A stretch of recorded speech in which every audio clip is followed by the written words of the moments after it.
Hello friends, अपन last video में mesomeric effect का explanation देख रहे थे और अपन ने इलेक्ट्रॉन घनत्व के डिक्रीजिंग ऑर्डर से संबंधित एक एग्जांपल देख लिया था। और आज अपन नेक्स्ट एग्जांपल देखते हैं। और आज अपने ये मेसोमेरिक इफेक्ट का लास्ट लेक्चर रहेगा, जिसमें अपन इलेक्ट्रोफिलिक सब्स्टिट्यूशन रिएक्शन और इलेक्ट्रॉन डेंसिटी से संबंधित कुछ एग्जाम्पल करेंगे और इस टॉपिक का यहाँ पर एंड करेंगे। तो अपन एग्जाम्पल लेते हैं electron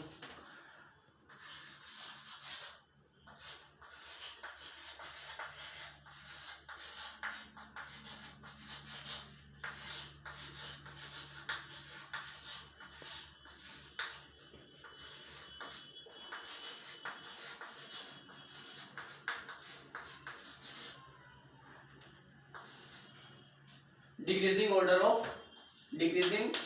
order of electron density, यानी इलेक्ट्रॉन घनत्व का घटता हुआ क्रम।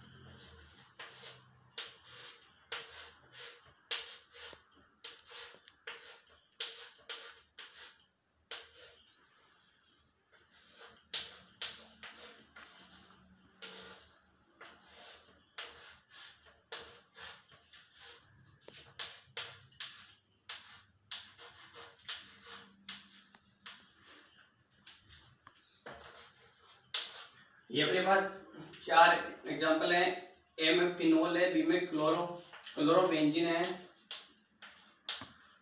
फिर टोलुइन है, फिर अगला नेक्स्ट अपने पास नाइट्रोफिनोल है। इनको अपने को इलेक्ट्रॉन घनत्व के घटते हुए क्रम में अरेंज करना है। तो अपन देखते हैं कि ये सब बेंजीन वाले हैं। तो अपने पास मेसोमेरिक इफेक्ट में सारे क्वेश्चन किससे रिलेटेड बन रहे थे? बेंजीन वाले से रिलेटेड बन रहे थे। अपन को इसी को इलेक्ट्रॉन घनत्व के डिक्रीजिंग ऑर्डर, इंक्रीजिंग ऑर्डर और इलेक्ट्रोफिलिक सब्स्टिट्यूशन रिएक्शन के अपन को एग्जांपल देखने थे। तो अपने पास ये एग्जांपल है कि इनको इलेक्ट्रॉन घनत्व के घटते हुए क्रम में अरेंज करना है। तो इसमें बेंजीन वाले पर OH समूह है जुड़ा हुआ है। तो इसका अपने पास कौन सी इफेक्ट चलता है? OH समूह का एक तो प्लस M इफेक्ट और एक माइनस I इफेक्ट।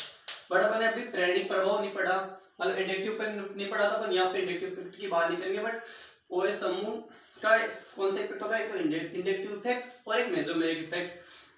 बट जब इस ग्रुप का OH ग्रुप का अपन दोनों इफेक्ट देखते हैं तो इसमें प्लस M और माइनस I दोनों लगता है। बट इसमें अपन को प्रभावी कौन सा प्रभाव या फिर डोमिनेटर कौन सा देखना है? अपने पास प्लस M इफेक्ट। तो इस समूह के दोनों प्रभाव में से अपन किसको प्राथमिकता देंगे? प्लस M इफेक्ट को।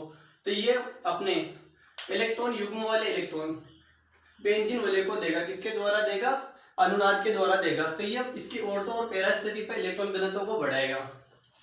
तो इसको इलेक्ट्रॉन देगा नेगेटिव ऑर्थो और पैरा पे इलेक्ट्रॉन घनत्व को बढ़ाएगा। अपने पास नेक्स्ट है बी पे क्लोरोबेंजीन। तो क्लोरोबेंजीन में अपन देखते हैं कि हेलोजन है। तो हेलोजन के केस में अपन को इंपॉर्टेंट ये चीज याद रखनी है कि हेलोजन में जब बेंजीन वाले से हेलोजन जुड़े तो इसका एक तो कौन सा इफेक्ट? प्लस M और माइनस I।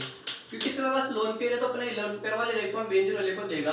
बट इसमें अपन देखते हैं कि जब अपने पास हेलोजन वाले केस में I इफेक्ट को प्राथमिकता देते हैं। तो इसमें M इफेक्ट को डोमिनेटर ना मानकर I इफेक्ट को डोमिनेटर मानते हैं। तो बेंजीन वाले से ये अपने इलेक्ट्रॉनों को खींचेगा।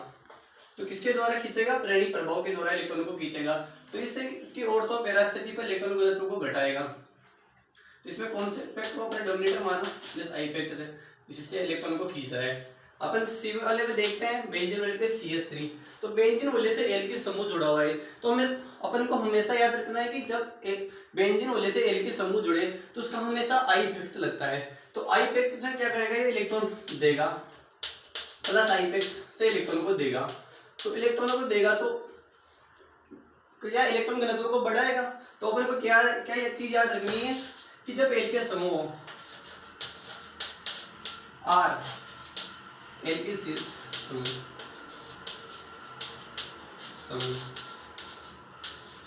जब एल्किल समूह बेंजीन मूल्य से जुड़ता है तो अपने पास उसका इंडक्टिव इफेक्ट देखते हैं, मतलब प्रेरणिक प्रभाव देखते हैं। प्रेरणिक प्रभाव भी दो प्रकार के होते हैं, एक तो प्लस आई प्रभाव और माइनस आई प्रभाव। तो ये एल्किल समूह का कौन सा प्रभाव लगता है? प्लस आई प्रभाव लगता है, जिसके द्वारा ये इलेक्ट्रॉनों को देता है बेंजीन मूल्य को। तो बेंजीन मूल्य को इलेक्ट्रॉन देगा तो बेंजीन मूल्य को इलेक्ट्रॉन घनत्व बढ़ाएगा, तो प्लस आई प्रभाव भी इलेक्ट्रॉन देता है और माइनस आई प्रभाव भी इलेक्ट्रॉन देता है। बट ज्यादा इलेक्ट्रॉन कौन देता है? तो प्लस आई प्रभाव देता है, क्योंकि वो या तो लोन पेयर वाले इलेक्ट्रॉन देगा या फिर पाई इलेक्ट्रॉन देगा, तो अधिक इलेक्ट्रॉन घनत्व को बढ़ाएगा। और इंडक्टिव इफेक्ट में अपन पढ़ाएंगे, क्यों अभी अपन ने अभी तक इंडक्टिव इफेक्ट के बारे में कोई बात नहीं की, बट अब इंडक्टिव इफेक्ट को यहाँ पे देखते हैं। चलो इसमें देख ही लेते हैं, क्योंकि यहाँ पे अपने एक एग्जांपल ये ले लिया तो, क्योंकि इंडक्टिव इफेक्ट में क्या होता है, सिग्मा इलेक्ट्रॉनों का आंशिक विस्थापन होता है, तो ये आंशिक देगा, तो सिग्मा वाले इलेक्ट्रॉन दे रहा है, बट उतनी इतनी मात्रा में नहीं देगा जिस प्रकार से प्रेरणिक प्रभाव में देते हैं। तो इसमें भी ये इलेक्ट्रॉन घनत्व को बढ़ाएगा। और अपने पास नाइट्रोबेंजीन है, तो नाइट्रोबेंजीन में NO2 समूह का कौन सा इफेक्ट चलता है? माइनस एम और माइनस आई। माइनस एम भी इलेक्ट्रॉनों को अपनी ओर खींचेगा और माइनस आई भी खींचेगा। तो बेंजीन मूल्य से NO2 समूह जोड़ा है, तो दोनों इफेक्ट ही बेंजीन मूल्य से इलेक्ट्रॉन को खींच रहे हैं, मतलब इलेक्ट्रॉन घनत्व को घटा रहे हैं। तो ये सबसे ज्यादा इलेक्ट्रॉन घनत्व को घटाएंगे, तो लिस्ट इलेक्ट्रॉन डेंसिटी, ये बेंजीन मूल्य को बहुत कम इलेक्ट्रॉन घनत्व कर देंगे। तो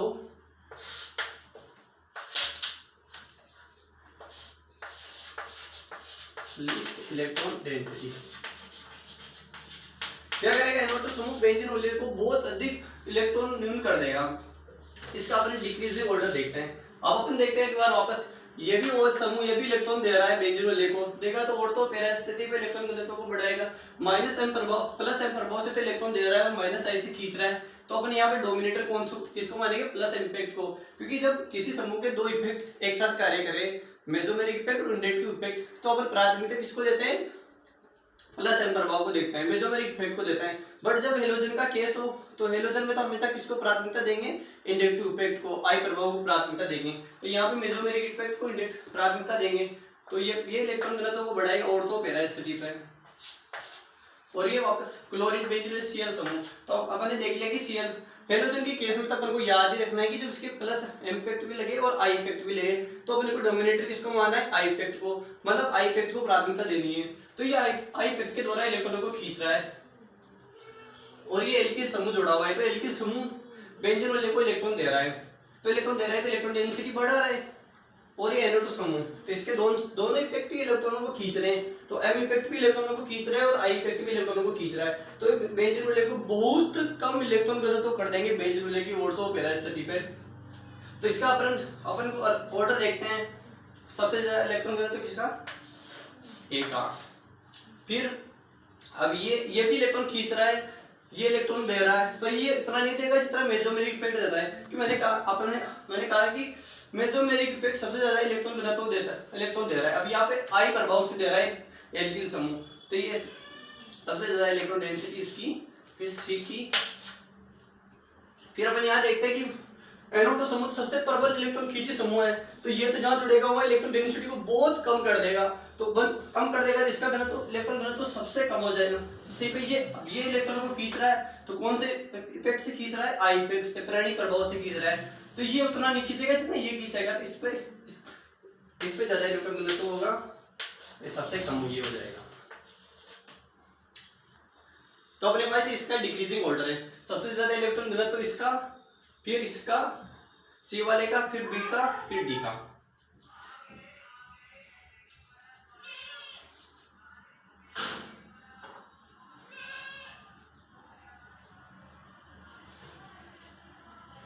तो अपन को क्या चीज याद रखनी है कि जब बेंजीन मूल्य से हेलोजन जुड़े तो हेलोजन के केस में अपन को किसको प्राथमिकता देनी है? आई प्रभाव को प्राथमिकता देनी है। तो हमेशा बेंजीन मूल्य से जब हेलोजन जुड़े तो हेलोजन के केस में तो अपन को एम प्रभाव और आई प्रभाव में से आई प्रभाव को प्राथमिकता देनी है। और अदर ग्रुप के केस में जब OH समूह या फिर NO2 समूह या कोई अदर समूह, तो इनका इफेक्ट देख लेंगे कौन सा इफेक्ट इसमें लग रहा है। तो अपन नेक्स्ट एग्जांपल देखते हैं।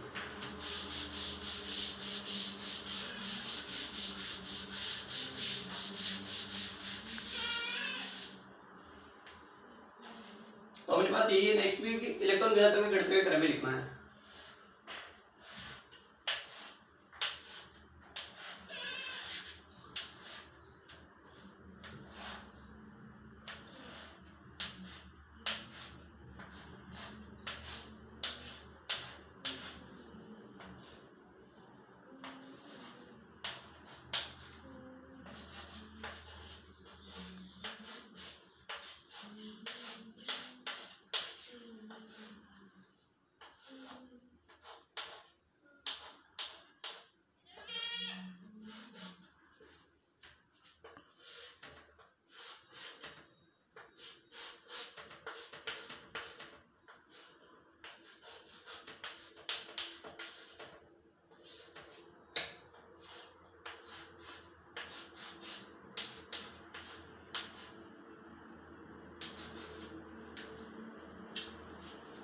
पास नेक्स्ट एग्जांपल है, इसको भी अपने को इलेक्ट्रॉन घनत्व के बढ़ते हुए क्रम में लिखना है। तो अपन फर्स्ट से देखते हैं फिनोल। फिनोल पे ऑक्सीजन पे लोन पेयर, दो लोन पेयर। इसका अपने पास कौन सा, जब बेंजीन वजह से OH जुड़े थे तो अपने पास इस OH समूह के दो प्रभाव चलते हैं, प्लस इम्पैक्ट और माइनस इम्पैक्ट।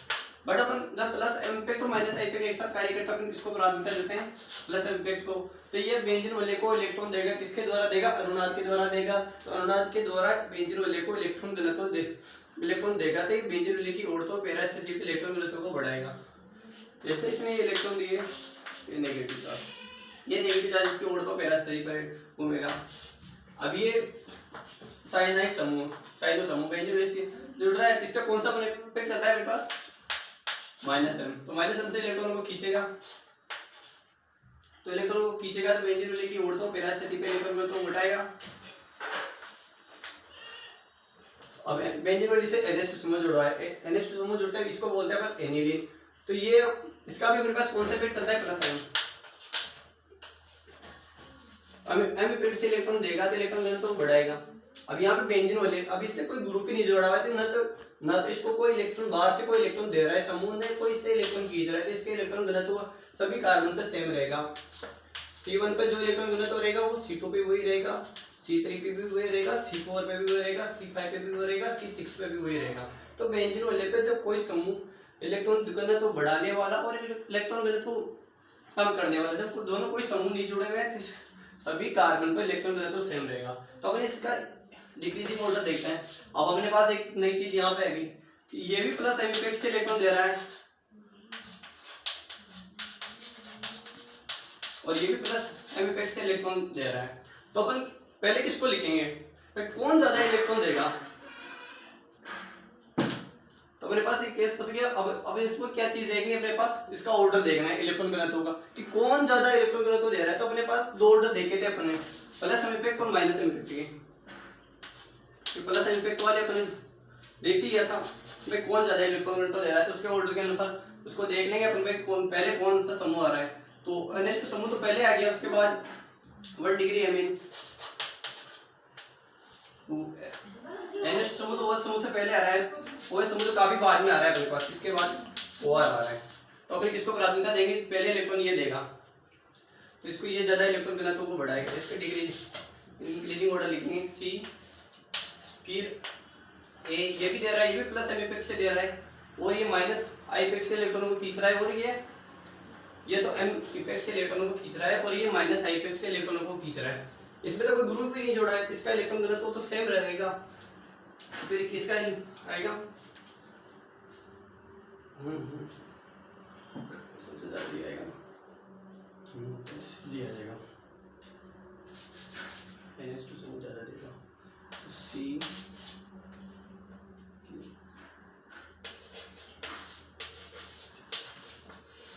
इसका ये ऑर्डर रहेगा क्योंकि इस पे OH समूह है, इस पे NH2 समूह है, तो NH2 ऑर्डर के अनुसार कौन से किसको प्राथमिकता देंगे, NH2 समूह ज्यादा इलेक्ट्रॉन देगा, फिर इसके बाद OH समूह देगा।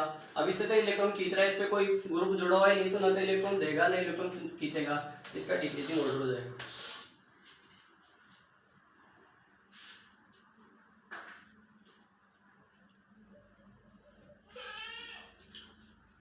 तो अपन मेजरमेंट इफेक्ट को यही खत्म करते हैं। इसमें अपने पास डिक्रीजिंग इलेक्ट्रॉन घनत्व के। अब अपन नेक्स्ट एग्जांपल नेक्स्ट टॉपिक देखेंगे नेक्स्ट वीडियो से, एरोमेटिक, नॉन एरोमेटिक और एंटी एरोमेटिक।